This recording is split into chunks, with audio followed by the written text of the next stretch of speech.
আর বিএনপির এক নেতার কাছে বিচার দিছে, উনি আমাকে ডাকাইছে, আমার কাছে এই আব্দুর রহমান না, প্রথম যে তোমার নাম কি, আমি যখন বলছি আব্দুর রহমান, হ্যাঁ আব্দুর রহমান, ইসলাম কি তলোয়ার দিয়ে আইছে? না কাকা, ইসলাম তো তলোয়ার দিয়ে আসে না। তাই তুমি মানুষকে কিভাবে দাওয়াত দাও? আমি বললাম যে কাকা, আমি মানুষকে গিয়ে গিয়ে বুঝাই, বিভিন্ন বই দেই, বই দিলে মানুষ গালাগালি করে। তখন তুমি কি করো? কিভাবে গেলা? আমি ফোন গালাগালি করে কি করো? তখন আমি যে আল্লাহ রসুল যা করছে তাই করি। কি করো?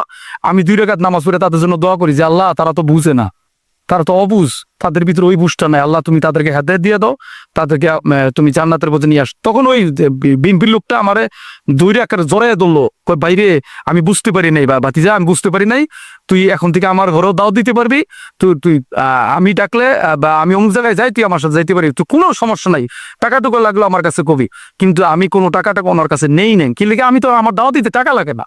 আমি আল্লাহ তালা আমার জবান দিছে, আল্লাহ তালা আমাকে জ্ঞান দিছে, আল্লাহর এই সম্পদ আমি কাজে লাগানোর চেষ্টা করি, আমি কেন টাকা দিব মানুষকে?